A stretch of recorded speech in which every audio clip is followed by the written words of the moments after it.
మొరటోడు అని వాళ్ళు వీళ్ళు ఎన్నెన్ని అన్న పసి పిల్లవాడు నవ్వాడు.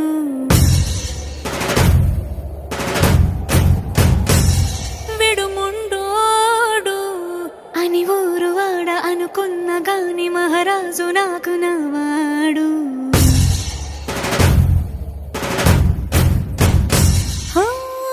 మాట పెడుసైనా మనసులో వెన్న రాయిలా ఉన్నవాడిలోన దేవుడెవరికి తెలుసును నాకన్నా. సూసేకి అగ్గిరవ్వ మాదిరే ఉంటాడు.